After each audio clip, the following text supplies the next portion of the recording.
Pues bueno, es un placer continuar en esta jornada del Congreso Iberoamericano. Tengo el honor y la enorme satisfacción de presentar al siguiente experto. Hablamos del doctor Francisco Invernón Muñoz.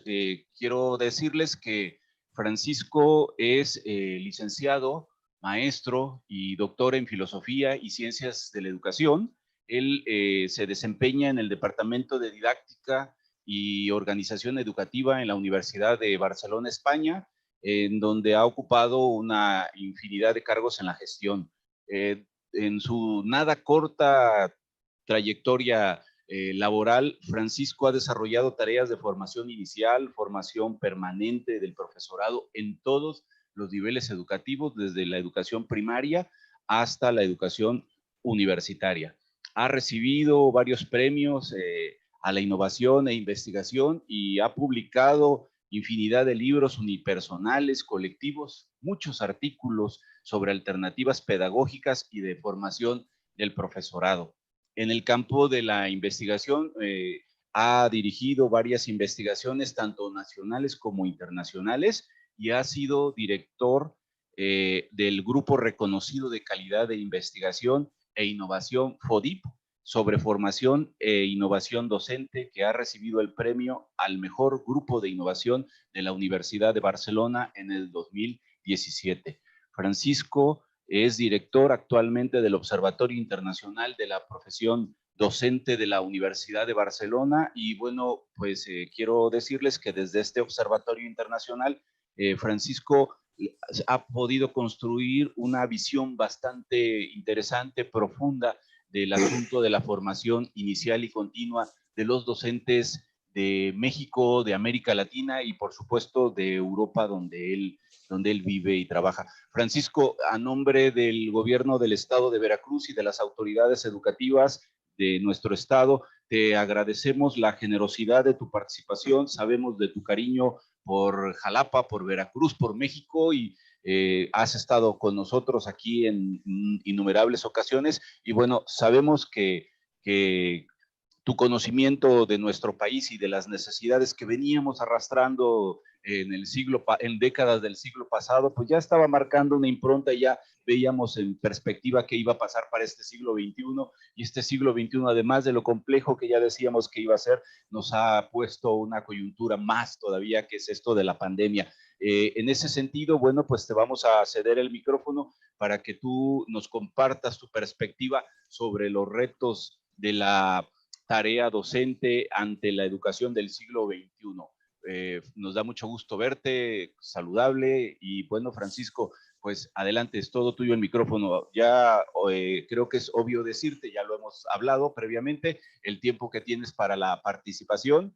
Sí. Ya estoy acostumbrado un poco a tocarte la campanita para decir que se te Pues es agota el verdad, tiempo, sí. que se te agota el tiempo, eso ya lo hemos hablado muchas veces, y tendremos, por supuesto, una etapa para un diálogo con Sí. los y las participantes de este evento, que ansiosos esperamos tu participación. Bienvenido, Francisco. Muchas gracias, Reinaldo. No sé si me sometería al tiempo. Yo siempre soy consciente de que me paso un poquito. Has de ser un poco condescendiente conmigo. Bueno, saludos a todos y a todas desde España. Si me veis un poco demacrado, no es que esté enfermo, es que aquí se está haciendo de noche y tengo la luz artificial, que aquí son las 7 de la tarde, ¿no? Y bueno, y saludo a todos los mexicanos y de Veracruz y de México, que seguramente he coincidido con ellos y que son buenos amigos, y que algunos pertenecen al Observatorio Internacional que dirijo, ¿no?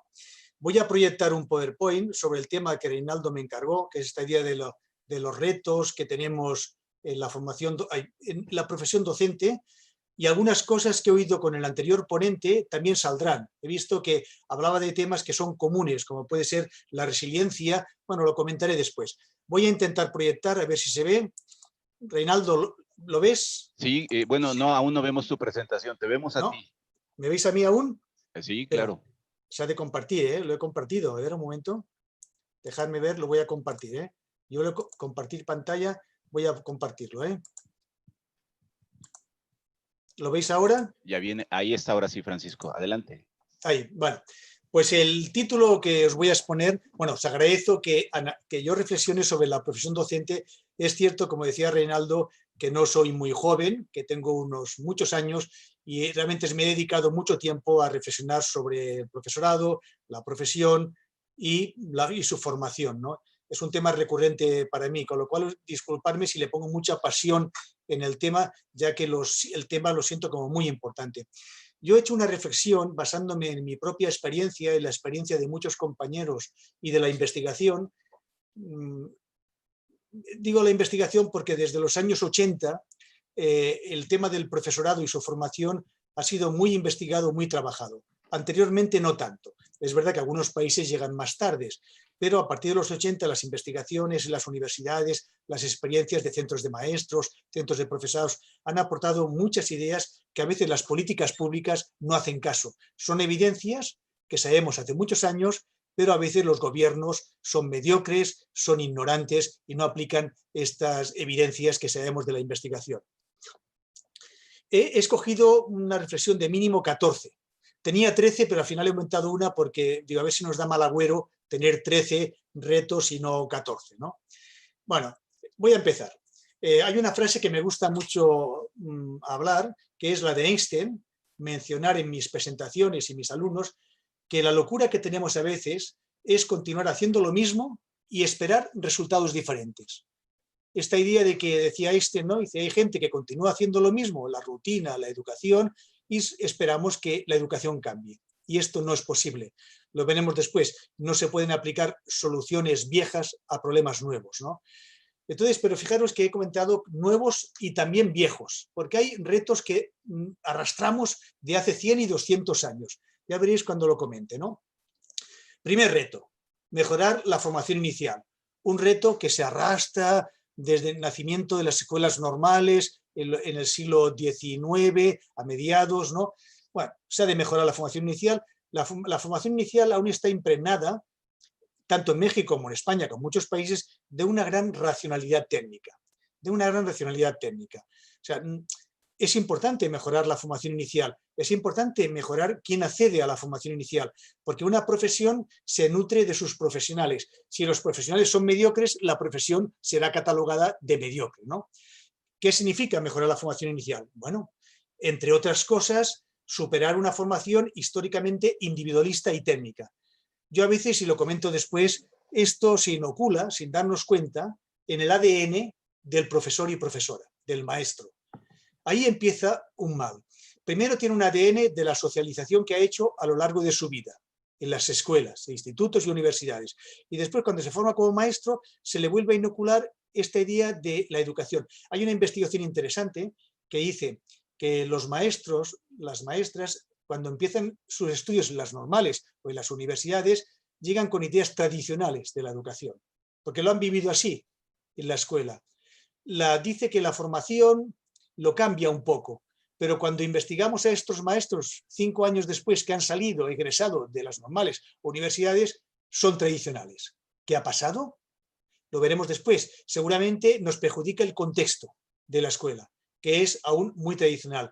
En el ADN, lo veremos después, se ha inoculado cosas como que la formación es individualista, que ellos han de enseñar pues, contenidos académicos, ¿no? Fíjense ustedes en los programas de los estudios. Desde las escuelas normales del siglo XIX es, primero, hacemos teoría, pedagogía, psicología, sociología, historia, después hacemos tecnología, didáctica de las matemáticas, didáctica de la lengua, y después tecnología, pues prácticas, aunque sean repartidas. Y así no se forma un maestro. Y así tenemos los maestros que salen egresados de las normales y de las universidades, ¿no? Este modelo de racionalidad técnica repercute mucho en la profesionalización, como repercute el modelo de la medicina en la salud o el de la abogacía en el derecho, ¿no? ¿Les estamos enseñando la complejidad y la diversidad de la enseñanza? ¿Les estamos formando para el cambio social y el cambio del alumnado? Esto que se decía, la incertidumbre y el cambio. ¿Les estamos enseñando para entender los contextos sociales multiculturales, multilingüísticos, para que sean críticos con su realidad? Bueno, es un tema que es un reto importante que ha estado un poco olvidado y ha vuelto a renacer los últimos años. Hace tiempo que parecía que las políticas públicas decían que hagan lo que quieran en las universidades o en las normales. Ahora parece que está poniendo un poco de orden, pero aún nos queda mucho, mucho por avanzar, ¿no?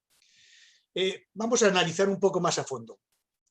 Construyamos alternativas, después que esto se basa en lo que decía el compañero, la resiliencia, ¿no? Después comentaré qué es la resiliencia en el campo del magisterio y en el campo de la innovación. Pero fíjense qué es la profesión docente. Es ser, saber, hacer y desaprender. También ha salido el concepto de desaprender en la anterior intervención. Es cierto, yo a veces digo, aprender a aprender. No, primero tenemos que aprender a desaprender muchas cosas que nos enseñaron que no están funcionando en el sistema educativo. Y además estamos en un contexto complejo, mucho más ahora con la pandemia, ¿no? Pues comentaré alguna cosa de esta. El reto número 2, ¿lo ven ustedes bien?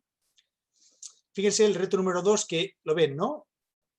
La profesión docente debe trabajar para todos y todas. Este es un tema muy importante porque es lo que se llama, cuando hablamos de diversidad, hablamos de justicia y hablamos de valores de convivencia. Claro, fíjense que en el ADN parece ser que tenemos una especie de idea individual que viene de la perspectiva industrial y de la ilustración de finales del 19, de que, bueno, de que en el fondo, mira, vale el que vale y trabajamos educación pues basada en el fracaso y en la competitividad. Cuando hoy día es importante desarrollar una enseñanza democrática basada en la colaboración, la equidad, la escuela a veces es la única institución que debe trabajar por la igualdad de los seres humanos. Es esta idea de que dice nosotros, que decía Freire, nosotros como maestros no cambiaremos el mundo, pero educamos a personas que cambiarán el mundo. Y ahí esto es importante. Si no educamos en la democracia, fíjense, yo a veces hablo, si no les educamos en la ciudadanía, significa ciudadanía democrática, ciudadanía solidaria, ciudadanía paritaria, para que los hombres no peguen a las mujeres, ciudadanía medioambiental, para pacificar el hombre con la naturaleza, que además los jóvenes nos están llamando, nos están diciendo, oye, ¿qué hacéis los adultos? ¿Qué panorama, qué planeta nos estáis dejando? Si no educamos en estas ciudadanías, pues entonces no funcionará. Fíjense que yo siempre digo, ¿qué queremos hoy día en la enseñanza? Queremos o deberíamos proporcionar a nuestros alumnos inteligencia social. También es verdad que conocimientos importantes, pero inteligencia social, habilidades sociales, reflexivas, de selección, que les permita comprender la realidad, razonar, ser autónomos, realizar una lectura crítica de lo que pasa. Y también, por supuesto, conocimientos sólidos. ¿Y qué conseguimos? Muchas cosas. Ya sé que ustedes no. Yo siempre digo que somos como los sacerdotes. Metemos un sermón a los que vienen a misa. Y el problema son los que no están aquí presentes, a los que no vienen a misa, ¿no? Pero lo que conseguimos es repetición, memorización, copia, ¿no? Con lo cual, un reto es menos aprendizaje basura, este es el concepto, y más nosotros desarrollarnos, no únicamente profesionalmente, sino, fíjense qué interesante, el desarrollo profesional de los docentes siempre se va profesional. No, esto ha cambiado. Hablamos de desarrollo docente y hay 3 elementos como un vértice. La persona del maestro, que lo veremos después, la importancia de la emoción, la importancia del buen vivir del maestro, lo profesional y lo institucional, que es el maestro que se queda solo en su aula, se muere solo, aunque sea de asco. O sea, no podemos sobrevivir en la educación actual sin el paradigma de la colaboración, sin el cambio en la escuela y la escuela comunidad de cambio y trabajando juntos para mejorar la educación, ¿no? Yo me dirijo siempre a lo mismo. ¿Qué significa para los maestros? Formación para hacer este tipo de enseñanza. O sea, formación para reflexionar y cambiar la práctica que están haciendo, ¿no? Reinaldo, muy rápido como español. No, sí te captamos bien, Francisco. Vale, venga. Fíjense, el maestro, la clase, he puesto una clase muy antigua, la copia, las evaluaciones, el aprendizaje basura y no el aprendizaje. Esta es la perspectiva de la ilustración que aún perdura a veces en el ADN de los maestros. Fíjense, qué interesante. El gobierno mexicano dice, han de hacer un currículum basado en competencias. Y los maestros hacen programaciones basadas en competencias. ¿Pero qué hacen después? Actividades de aprendizaje y enseñanza y de evaluación que no corresponden a las competencias. Hacen lo mismo que antes. O sea, hacen gatopardismo. Todo cambia para que no cambie nada.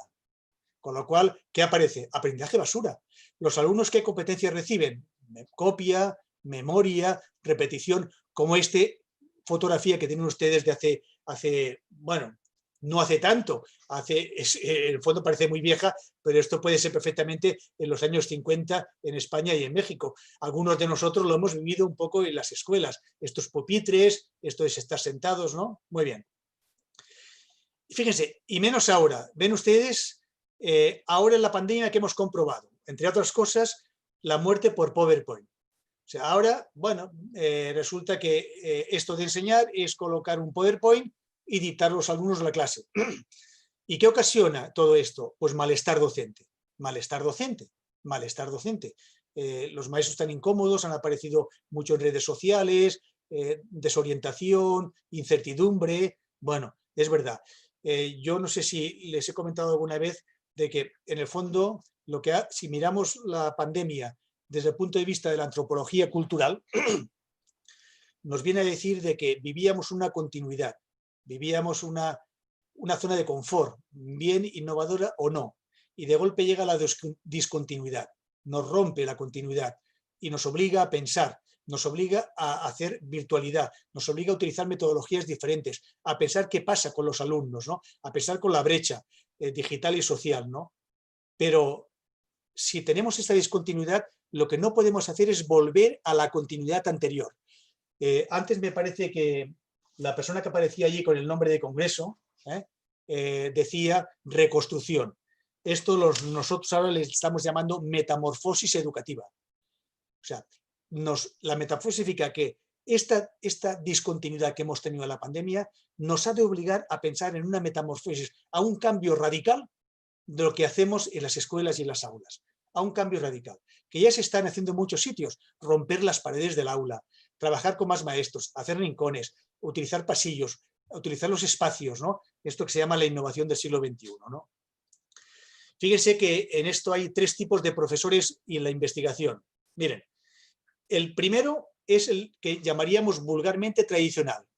El que piensa que hay muchos que lo que son los alumnos. Y los alumnos son buenos y malos, tontos y listos, aprobados y suspensos. Este es el peor maestro que podemos tener.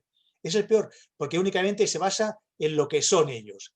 El segundo profesor es un profesor que intenta cambiar, es lo que son los profesores y hace lo posible para ser buen docente. Pero en el fondo lo hace porque él quiere ser bien evaluado, que lo quieran. Fíjese, un profesor de nivel 2 que tiene una derivación hacia lo que se llama un profesor espectáculo, caer bien, hacer chistes, divertirse, es, por ejemplo, Gail Goodgen. Gail Goodgen dice, sus alumnos no aprenden gran cosa, pero por lo menos pasan un buen rato en clase, que es algo que agradecen tras el aburrimiento mortal que les produce una sesión ininterrumpida de recitaciones petardas y aburridas. PowerPoint shows, que los alumnos anglosajones llaman PowerPoint poisoning, ¿no? No, tenemos que huir del 1, del 2 tampoco, tenemos que ir al 3. No tenemos que fijarnos en lo que son los alumnos, lo que son los profesores, sino lo que hacen los alumnos, lo que hoy decimos el paradigma del aprendizaje. Estos 2 son de la enseñanza y este es el aprendizaje. ¿Qué están aprendiendo los alumnos? ¿Qué es lo que hacen? ¿Qué voy a construir yo con ellos, ¿no? Bueno, lo digo porque es importante que hablemos de este nivel 3, cuando a veces las escuelas tenemos llenos de nivel 1 y alguno de nivel 2 que hace pequeñas innovaciones, pero se queda dentro de la frontera de su clase, ¿no? ¿Todo ello qué provoca? Bueno, pues fíjense la broma que hago yo. Le voy a comentar que yo este poder lo he pensado en imágenes, para no aburrirles con palabras, con imágenes predominantemente. Todo esto provoca desalineamiento. Desalineamiento es un concepto que van a internet y lo pueden colocar. Es yo pretendo una cosa con mis alumnos, pero consigo otra. Estoy desalineado. Porque lo que hago en clase no tiene nada que ver con lo que yo quiero o dice la gente que debe tener conocimientos o competencias, ¿no?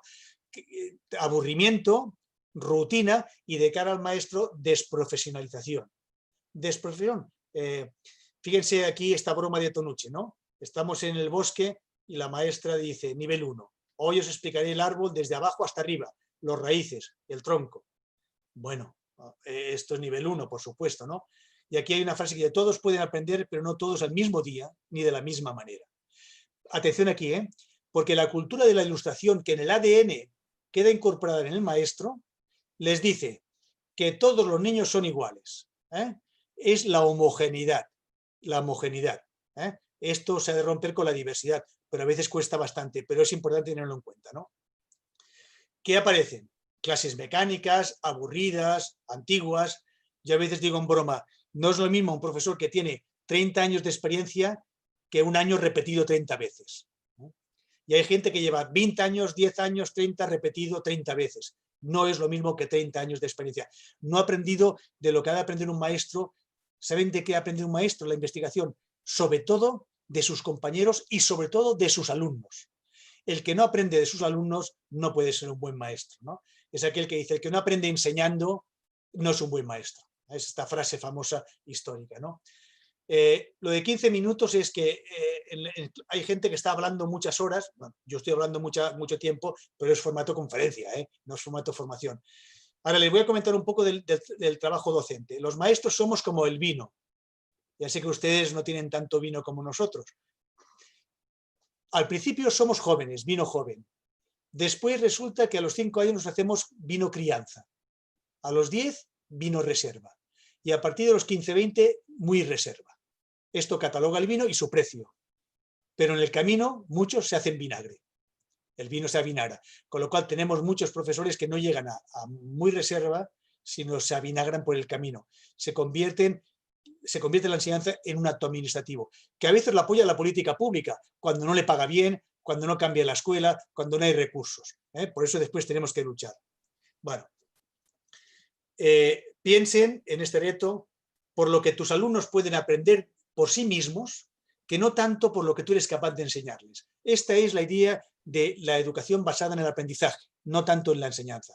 Claro que tienes trabajo de desarrollar el aprendizaje. Yo siempre digo, ¿qué más quiero yo que mis alumnos le coja el gusto por aprender? No por tomar apuntes y aprobar, sino por aprender, ¿no? Este día, pensar por lo que tus alumnos pueden aprender por sí mismos, que no tanto por lo que tú eres capaz de enseñarles, ¿no? Y debería provocar esto. Trabajo colaborativo en los maestros. Recuerden, el maestro que se queda solo se acaba muriendo solo, aunque sea de asco.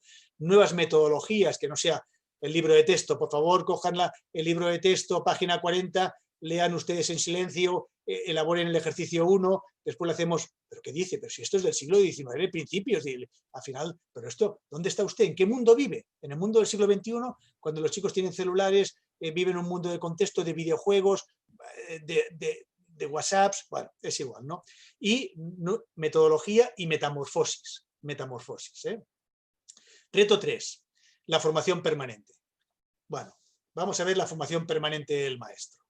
Fíjense, fíjense la ironía de Tonucci. Esta es la nueva formación permanente. Queridos enseñantes, estos nuevos programas han acabado con la era de las tarimas, de los pupitres alineados, de las lecciones transmisivas. A ver, repetir juntos todos, profesores. Estos nuevos programas han acabado, por favor. Fíjense que este es lo que se llama un formador experto infalible. Cuando los maestros necesitamos un práctico reflexivo. Claro, ¿qué nos ha provocado la formación en el ADN? Pues no alineamiento, sino fíjense, alienamiento o desprofesionalización. Nos crea una profesión docente subsidiaria, que nos dice, oiga, usted no haga lo que tienen que hacer, escuche a los que saben, que están en la universidad, en la supervisión, en el gobierno. Oiga, por favor, imagínese usted que a los médicos le dijeran, oiga, usted no opere hasta que con PowerPoint le expliquemos cómo operar. Y diría, hombre, por favor, déjeme tranquilo. Yo con mis compañeros en el hospital investigamos y tenemos una práctica importante, ¿no? Pues al maestro no le pasa lo mismo.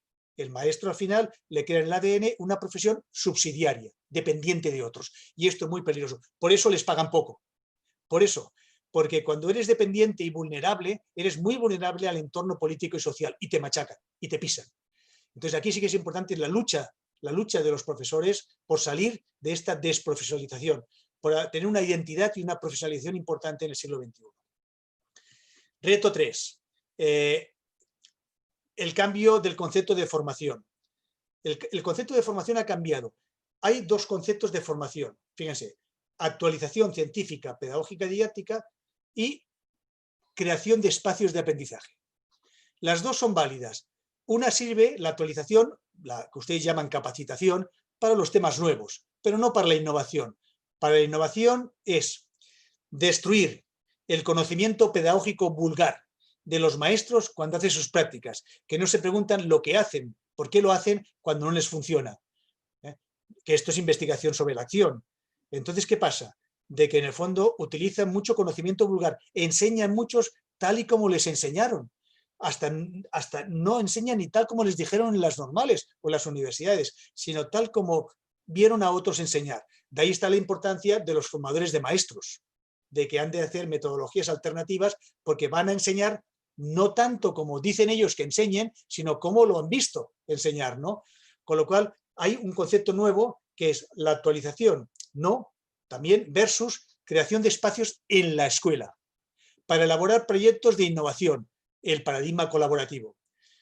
Destruir el conocimiento vulgar para hacer un conocimiento basado en la evidencia, en la investigación, en lo que hacemos, por qué lo hacemos y pensar qué teoría avala lo que estamos haciendo. Hoy día hay redes, hay internet, podemos buscar experiencias interesantes y hay gente que no, que los chicos no saben leer, no saben escribir y continúan y pasan de clase o no saben sumar o restar. Bueno, estos son los tontitos, con perdón, que fracasan y bueno, claro, no llegan a más. No, todos nuestros alumnos, un maestro, en su ADN se ha de inocular que todos nuestros alumnos son inteligentes y los tenemos que tratar con inteligencia, porque todos han de llegar al máximo de sus capacidades y eso está investigado y los alumnos llegan al máximo de capacidades aunque tengan problemas de necesidades educativas, ¿no?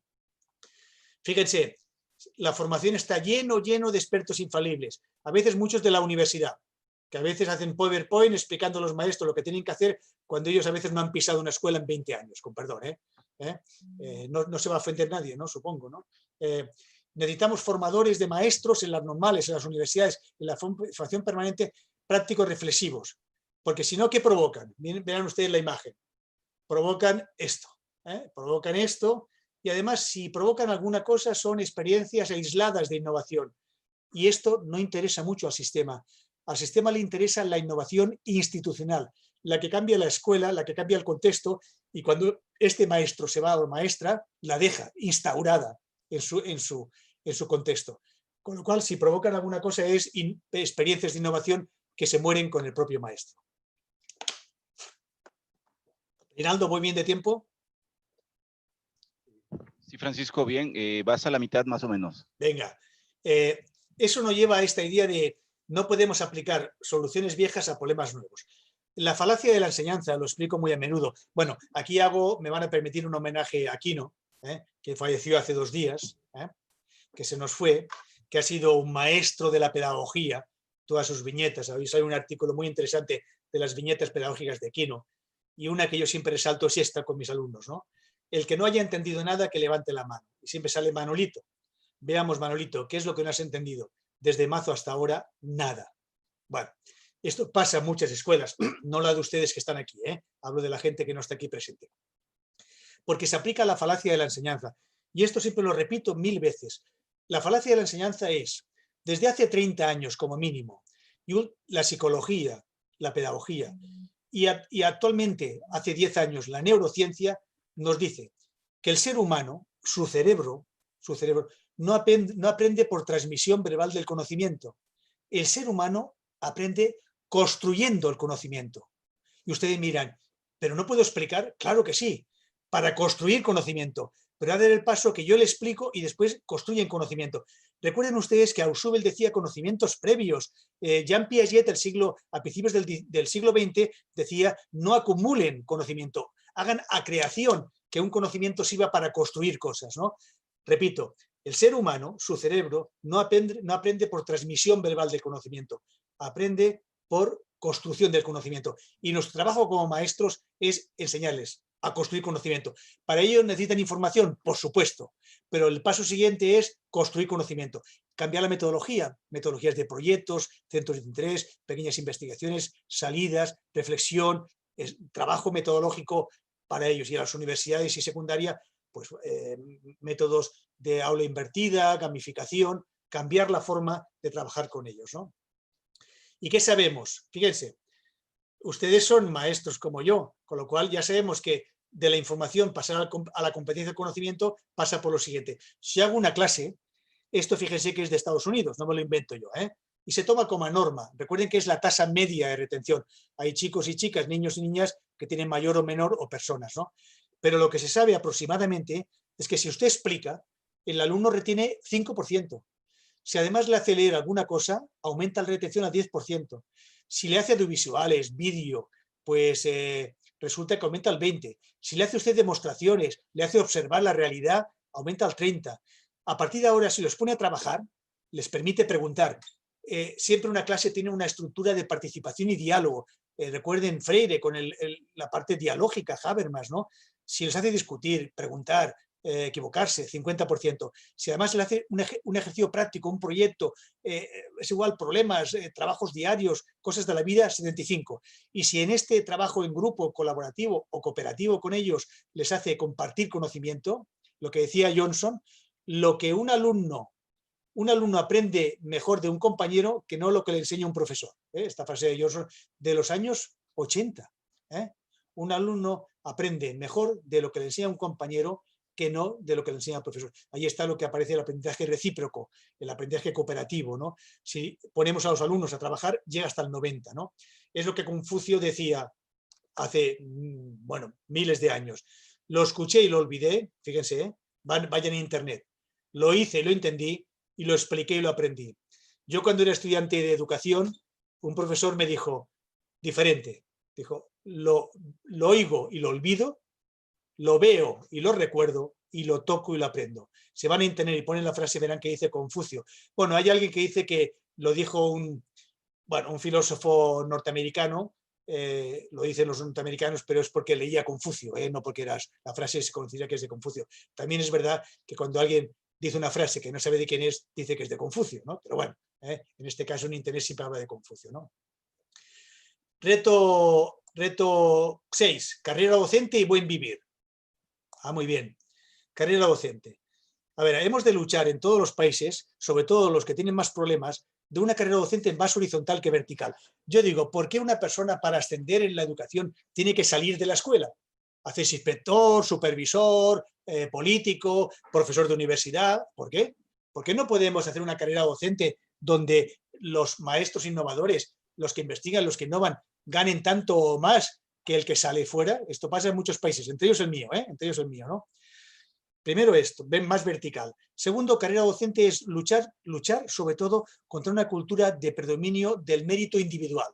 Esto está en el ADN, mi currículum, mi acreditación. ¿Me va a dar usted un papel en este congreso? ¿Me va a dar usted un papel? ¿Para qué lo quiere usted el papel? No, porque así lo presento y gano más, ¿no? Esta idea que se inocula del trabajo individual. Con un modelo de puerta cerrada. Un modelo de puerta cerrada es la clase, es una celda donde hay un carcelero que tiene unos niños y es un modelo de puerta cerrada, con lo cual hay una incomunicación. Y esto que está provocando una falta de comunicación en los maestros, ¿no? Vuelvo a repetir que esto forma parte de la inoculación de la ilustración. Con lo cual, reto 6, continuamos. Decía, buen vivir. ¿Saben qué está demostrando últimamente en los países más avanzados? Que cuando el maestro tiene un buen vivir, o sea, tiene reconocimiento social, y tiene buen salario y trabaja en una escuela y tiene un buen vivir, pues resulta que los alumnos aprenden más de ellos, que hay una mejor educación en el país y se aprende mejor de ellos. Con lo cual, hemos de luchar por un buen vivir. Buen vivir, o sea, ¿por qué son países avanzados? ¿Por qué la educación está más avanzada? ¿Por qué hay menos conflictos? Porque la lucha de los maestros históricamente ha conseguido un buen vivir, o sea, un sueldo adecuado, un reconocimiento de los maestros, y a partir de aquí ayudan a una mejor profesión y este buen vivir lleva a una mejor enseñanza, un mejor aprendizaje, una mejora del país. Que es muy importante porque estamos educando a los hijos de estas personas y nos maltratan. ¿Cómo se entiende esto? Bueno, algunos los llevan a la privada y pagando mucho dinero. Entonces, claro, lógicamente estos pues no pensamos. Estamos hablando de la escuela pública, la escuela del pueblo que nace la Ilustración a finales del siglo XVIII, ¿no? Fíjense, voy a hacer una broma, una broma que yo a veces lo digo a los maestros. Además, normalmente los maestros y las maestras no deben de esperar un agradecimiento o un reconocimiento por todo el trabajo hecho. Hacer de padre, madre, psicólogo, enfermero, educador, no merece unas gracias por todo lo que por esto nos pagan. Aunque, dice, por todo lo que por esto nos pagan, aunque sea mal. Y sobre todo porque tenemos vacaciones, muchas vacaciones. Este es el argumento de mucha gente, ¿no? Maestro, ¿pero qué dice? Fíjense esta broma de Forges, que es un dibujante español como Quino, muy interesante. Dice, profesión, y dice ella, animadora, educadora, actriz, maestra, psicóloga, guía turística, acompañante, traductora, ponente, lingüista, psiquiatra, diseñadora, formadora, escritora, dibujante, gesticuladora y paseante. Dice, todo eso no cabe, dice el burócrata. Dice, pues ponga profe de español, que es lo mismo. Bueno, es una ironía interesante, como siempre los dibujantes a veces tocan en el clavo de la propia profesión, ¿no? Reto 7, concienciarse. Atención así, he puesto esto porque en los últimos años nos han maltratado mucho. Los gobiernos, en los recortes de hace años, cuando hubo mucho problema en la crisis, dijeron, ¿qué podemos recortar? Pues lo más fácil, salud y educación. No sé si pasó en México. Aquí muchísimo. Miles de millones se fueron, ¿no? De profesores. Ahora han tenido que, en Cataluña, reclutar 8.000 docentes que habían eliminado porque no daban al abasto con la pandemia, ¿no? Claro, ¿qué ha pasado? La pandemia hemos padecido, pues esto, los recortes que nos hicieron en salud y los recortes que están haciendo en educación, porque somos débiles y como sabe, a pesar de las manifestaciones de lo que hicimos, resulta que nos recortaron la conciencia, ¿no? Entonces tenemos ahora, el reto 7 es concienciarnos. Esta idea que doy yo de identidad y empoderamiento. Primero, somos sujetos y no objetos. Oiga, el alumno es sujeto de enseñanza y yo soy sujeto de formación. Tráteme como un sujeto, no como un objeto. Fíjense que yo a veces digo a los maestros que una formación, esta tarima que había, el formador decía, cállese ignorante maestro y escúcheme que le voy a iluminar. No, oiga, tráteme como un sujeto de formación. Tratemos a los alumnos como sujetos de aprendizaje y no como objetos, ¿no? Lo digo porque esto es muy importante para mí, porque somos en el ADN objetos. ¿Qué dice la política? ¿Qué dice la administración? ¿Qué dice la norma? Yo digo, ¿y qué dice usted? Que lleva 20 años en la escuela. ¿Qué dicen sus compañeros con su experiencia, no? Ahora es muy importante porque la neurociencia nos descubre que si no emocionamos a nuestros alumnos, no aprendemos. Emocionar significa reír, sufrir, leer, tener pues, gusto por las cosas, ¿no? Debemos educar en emociones, en actitudes y valores, en trabajar con la comunidad. Yo siempre digo, se ha acabado el maestro de escuela. Esto es muy antiguo. Ahora viene el maestro comunitario, porque la comunidad es muy importante, como puede ser en México y en España. En México se comprueba, ¿no? La comunidad tira tanto, que muchos niños fracasan, salen, van a la droga, a la delincuencia, porque es más fácil que no la escuela. Claro, ¿qué pasa? Que el contexto tira mucho. Esto antes no pasaba. Antes no pasaba, la comunidad era muy paralela con la educación, pero ahora no. Con lo cual, hemos de intentar que la comunidad defienda los mismos valores que la escuela. Si no conseguimos esto, lo tenemos mal. Muchos niños se abandonarán, serán delincuentes, irán a la prostitución, caerán en la droga y habrá mucho abandono. Esto es un tema muy importante de plantearnos la lucha contra la exclusión social. Si queremos luchar contra la exclusión social, hemos de ser maestros comunitarios. La comunidad es fundamental. Y cuando hablo de la comunidad es todo aquello que rodea al niño o la niña o al adolescente en su educación, que a veces es más fuerte que la educación reglada, ¿no? Y después, yo siempre digo que el otro día explicaba que un estudiante de magisterio me preguntó, maestro, ¿qué tengo que hacer yo para ser un buen maestro? Y yo, con ironía y metáfora, le dije, mira, 3 cosas. Leer, leer y leer. No hay peor maestro que un maestro inculto, que no sabe por qué hace las cosas, que cae en una práctica rutinaria, porque es vulnerable. Tenemos que recibir teoría fundamentada para no caer en prácticas reproductoras. Si un maestro es inculto, sabe que hace servir el libro de texto, que lo ha hecho otro y le indica un contexto uniforme, ¿no? Es lo que Edgar Morin, yo siempre digo yo, la inteligencia ciega. ¿Qué es la inteligencia ciega? Miren, somos ciegos los maestros si no nos abrimos y no abrimos a los alumnos a nuevas ideas, a nuevos rumbos, ir mucho más allá, investigar, reflexionar, buscar el progreso colectivamente en un mundo complejo, perder el miedo a lo desconocido, a las cosas nuevas, a los cambios, dejar de creer ciegamente en las ideas o proposiciones ya impuestas y aceptadas por otros para así poder desarrollar las nuestras. Fíjense, dice, sobre todo evitar no ver más allá de nuestros límites. Claro, es muy interesante la frase de Edgar Morin, ¿no? Porque mucha gente no mira lo que hay fuera, no mira, no sale de sus límites. Y aunque haga pequeñas innovaciones, no ve más allá de sus límites, ¿no? Voy acabando. Reto 9. Fíjense el reto 9. En la unidad de cambio, desde los años 90 se ha investigado qué es la escuela, no el profesorado. Pero es verdad que para cambiar la educación hemos de cambiar al profesorado, nosotros mismos, y el contexto donde trabaja. Porque la unidad de cambio es la fábrica, es la escuela, es el instituto, es la universidad, el trabajo colaborativo. Esta idea que hice aquí de si queremos proyectos, hagamos esto, hagamos un proyecto de cambio que nos interesa, porque nos duele, porque no aprenden a leer o a escribir, o son indisciplinados, o un proyecto de convivencia. Y para esto recibimos formación. Antes había al contrario, démosle formación en convivencia, que se vayan a su centro y hagan un proyecto. Y esto no servía. En el tránsito se perdía mucho. Ahora es, ¿qué nos hace daño en la escuela? ¿Qué es lo que está pasando aquí que no funciona entre todos? Pues para ello hagamos un proyecto y busquemos formación, busquemos experiencias, busquemos redes que nos ayuden a hacer este proyecto, ¿no? Y a implementarlo. Miren, esto es evitar continuar con esta idea de Tonucci, de Fratto, de la perspectiva de la ilustración. Aquí está muy bien, ¿no? Estos son los ricos, los que serán líderes de la sociedad, y estos son el desecho humano, que serán los que trabajarán en los trabajos más viles y los más pobres, ¿no? Bueno, yo creo que esto es, hemos de luchar contra esto. Y esto, como dice aquí, está en el ADN profesoril. Es nivel 1. ¿Qué son? Listos, tontos.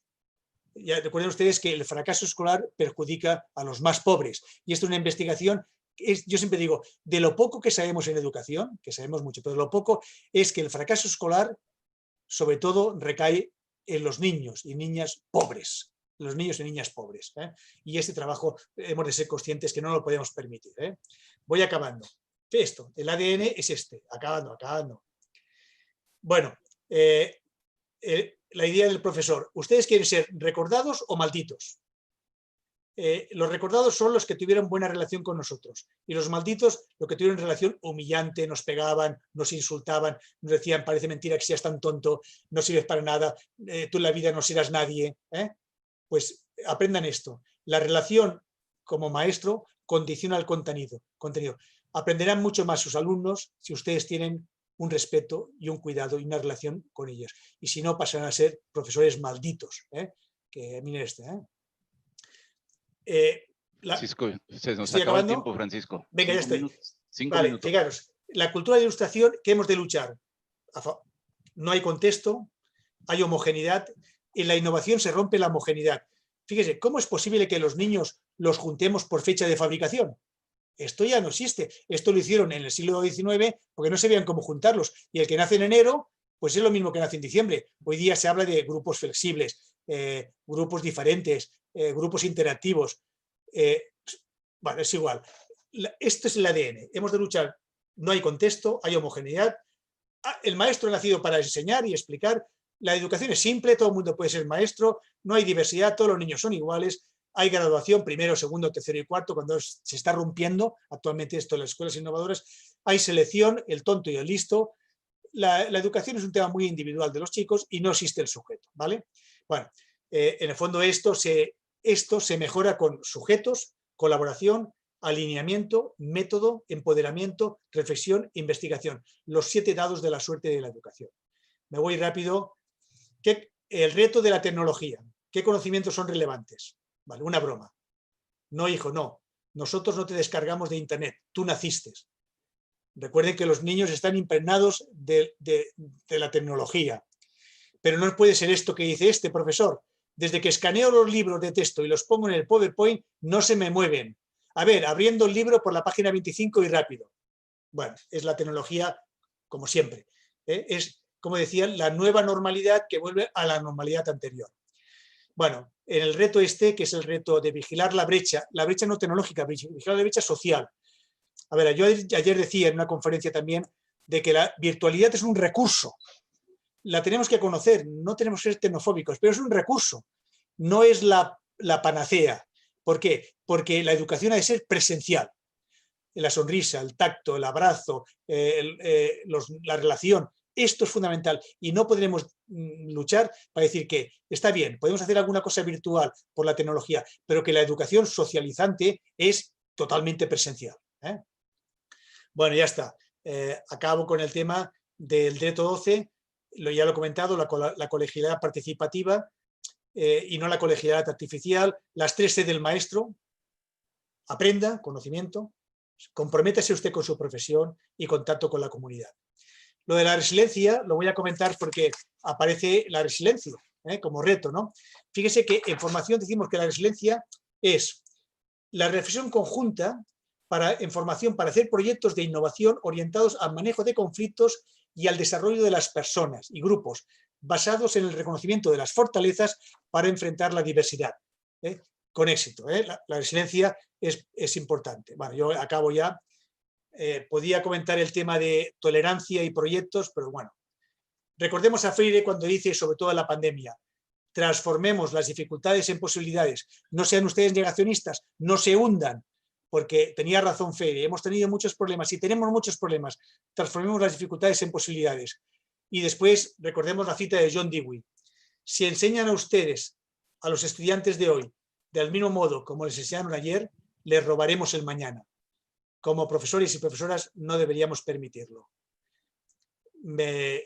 Muchas gracias, he cortado, muchas gracias por escucharme y perdonen la rapidez, pero claro, es que es imposible en 45 hacer los retos de la profesión docente y he escogido 14 rápido, podían ser muchos más, pero bueno, muchas gracias por escucharme y por reflexionar conjuntamente conmigo.